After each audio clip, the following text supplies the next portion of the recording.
as bênçãos de uma vida de graça. Não uma vida de desgraça, uma vida de graça. Nós estamos na 13ª mensagem na série 2 Coríntios. Demos uma pausa e estamos retomando.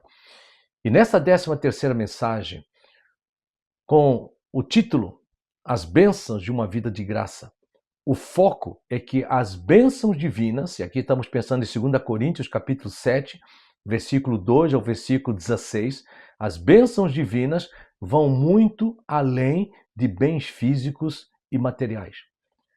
Pois sob a soberana graça de Deus, sobre a obra de Cristo e o poder do Espírito Santo, a obra do Espírito Santo, essas bênçãos englobam, entre outras coisas, firmeza nas lutas, vitória sobre o pecado e a comunhão com a comunidade cristã.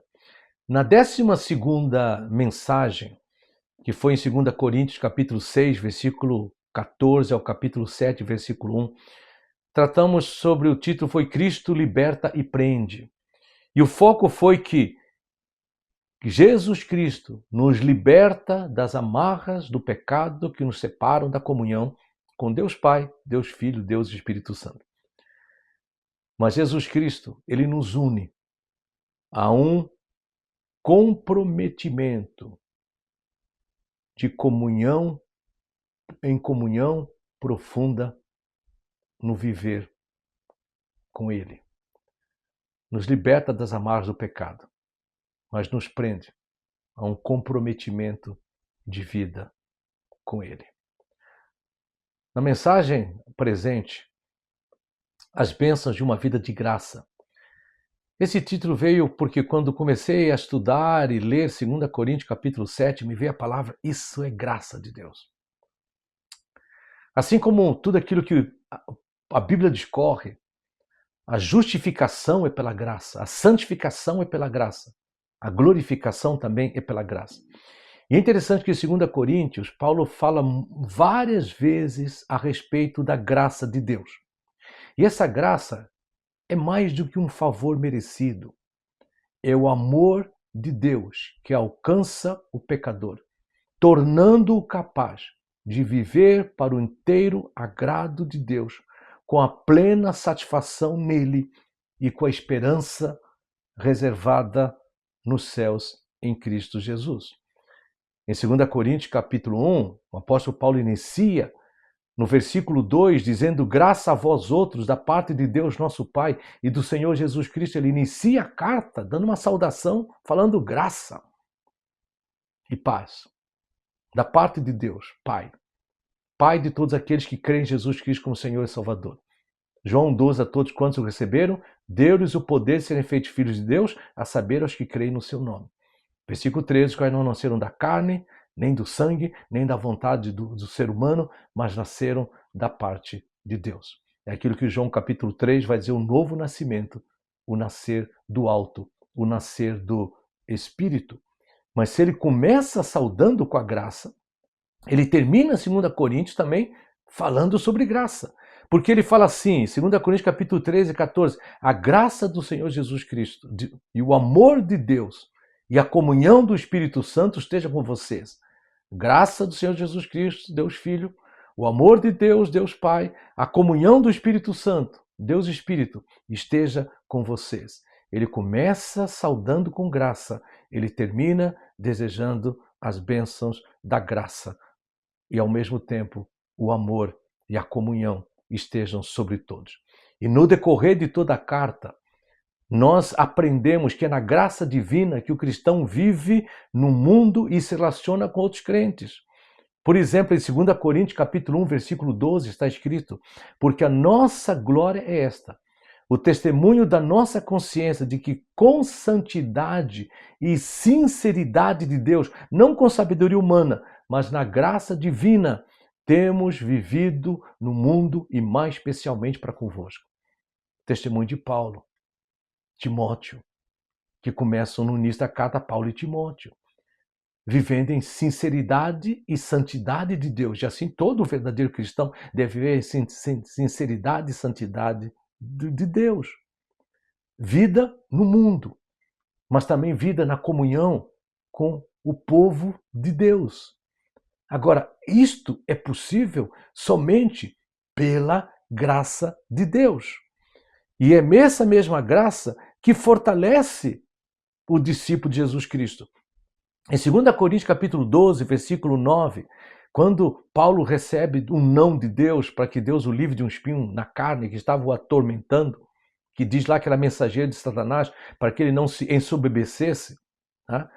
Então ele ouve de Deus: a minha graça te basta, porque o poder se aperfeiçoa na fraqueza. Mas isso não é apenas para Paulo, é para todo cristão.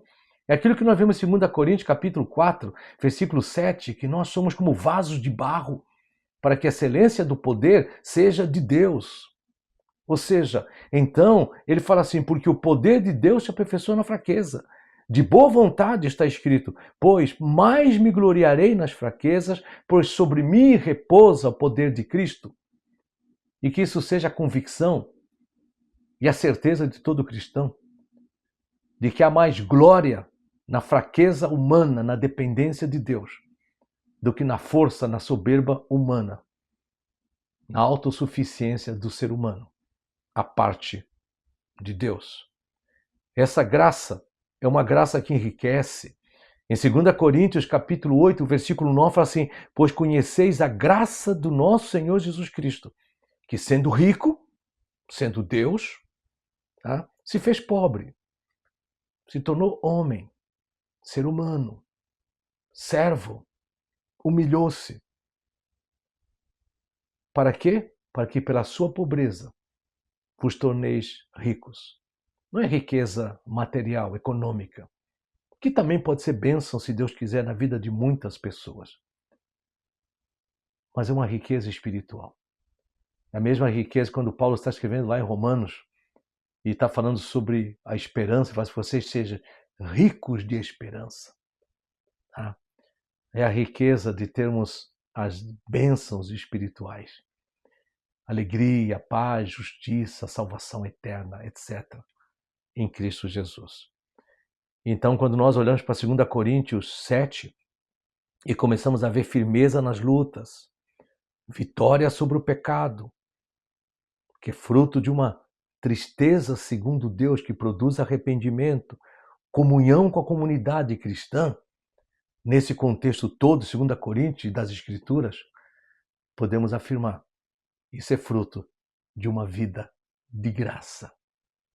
Porque sem graça seria uma desgraça.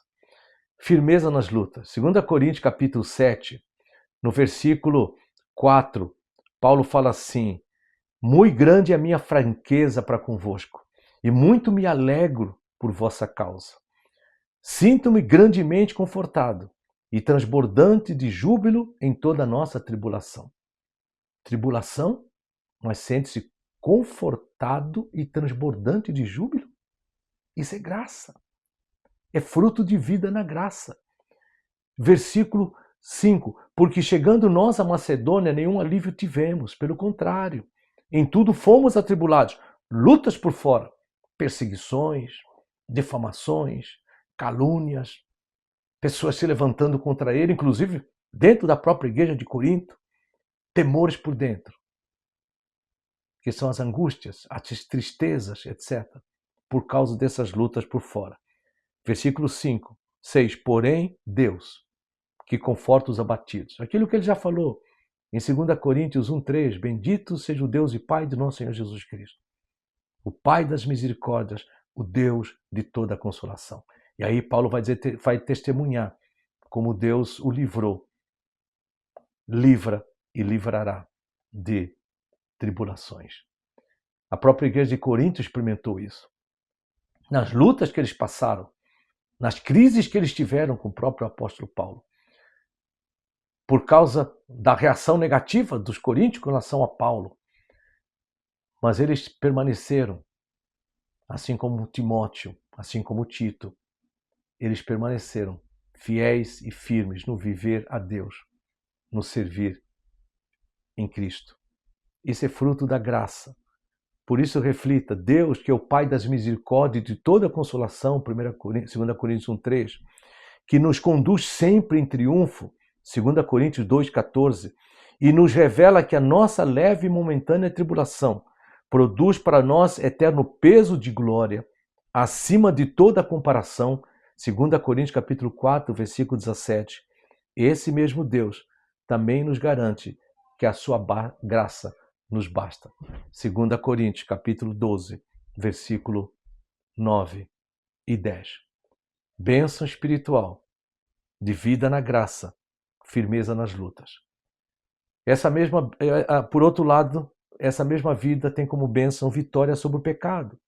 Em 2 Coríntios capítulo 7, quando nós lemos, por exemplo, Paulo estava entristecido, enviou uma carta severa, a igreja de Corinto, os cristãos de Corinto se entristeceram. Aí quando chega no versículo 8, Paulo fala assim, porque ainda que vos tenho contristado com a carta, não me arrependo, embora já me tenha arrependido. Não arrependido no sentido de que não devia ter escrito, não, mas a tristeza, por causa da tristeza que eles sentiram pela carta dura que ele escreveu. Tá? Mas ele fala, agora me alegro. Ou seja, fiquei triste porque vocês ficaram tristes. Mas agora me alegro, porque não fostes contristados, não ficastes tristes, mas porque fostes contristados para arrependimento. Eu me alegro porque vocês se contristaram para arrependimento. Tá? Pois foste contristado segundo Deus, um arrependimento segundo Deus, movido pelo Espírito Santo, que encontrou em corações humildes e mansos, que aceitaram a repreensão de Deus por intermédio do apóstolo Paulo. Isso é sabedoria. Como diz o livro de Provérbios, corrige o insensato, ele se voltará contra ti. Corrige o sábio e ele te amará. Eles foram contristados, falaram assim, segundo Deus, para que da nossa parte nenhum dano sofresses. Porque a tristeza, segundo Deus, produz arrependimento para a salvação. Produz perdão, produz restauração, produz alegria, que a ninguém traz pesar. Confissão, perdão, alegria, restauração. Isso não traz peso. Muito pelo contrário, traz alegria. E ele fala assim, mas a tristeza do mundo produz morte. Houve vitória no trato do pecado. Isso é fruto de quê? Da vida de graça. É fruto da ação da graça de Deus. Então a reflexão é a tristeza que vem de Deus, nos leva ao arrependimento e a confissão fazendo com que abandonemos o pecado. O resultado dessa tristeza, segundo Deus, é o perdão, a restauração, a alegria divina por causa do pecado tratado. Isto é graça. Terceira bênção que quero citar aqui é a comunhão com a comunidade cristã. No capítulo 7, no versículo 3, ele fala assim, não falo para vos condenar, porque já vos tenho dito que estáis em nosso coração para juntos morrermos e vivermos. Comprometimento com a comunidade, com o povo de Deus. Ele fala assim, muito grande é a minha franqueza para convosco. Relacionamento com autenticidade. Aquilo que falou lá atrás, em sinceridade e santidade de Deus. Por outro lado, versículo 6, Deus que conforta os abatidos, nos consolou com quem? Chegada de Tito. Deus fazendo de Tito um meio para levar conforto a Paulo. No entanto, a igreja também confortou Tito. E não somente com a sua chegada, versículo 7, mas também pelo conforto que recebeu de vós. Paulo recebeu o conforto de Tito. Tito recebeu o conforto da igreja em Corinto.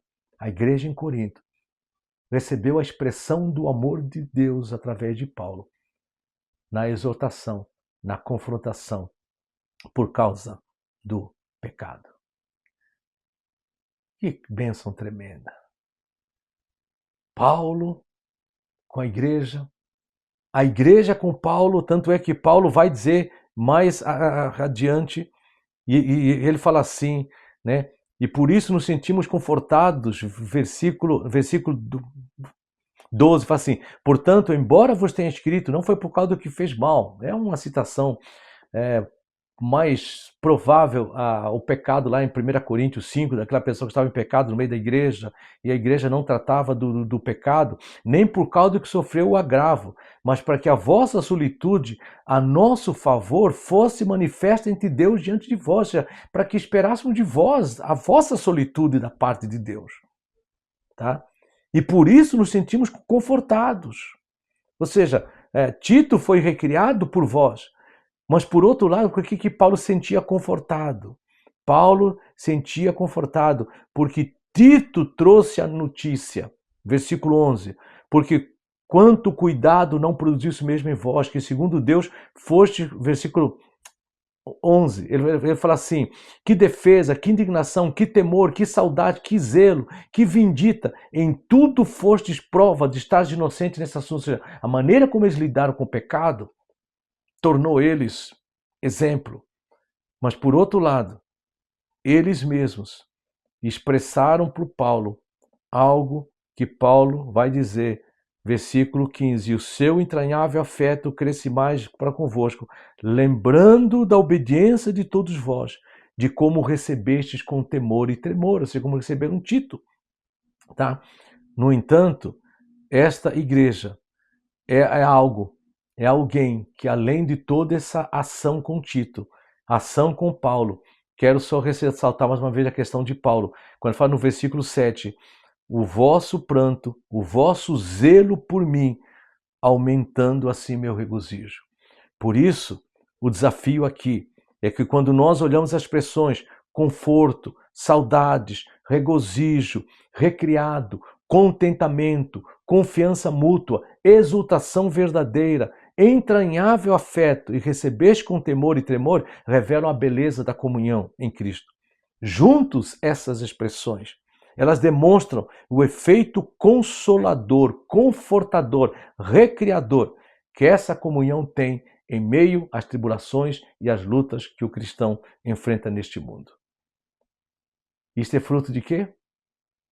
Do viver na graça de Deus. Reflita sobre isso. E que tu possas, de fato, compreender e se alegrar e, ao mesmo tempo, também desfrutar de que as bênçãos divinas vão além dos bens materiais, dos bens físicos. Elas englobam também firmeza nas lutas, vitória sobre o pecado e a comunhão com a comunidade cristã. Fique na graça de Cristo Jesus. Um forte abraço.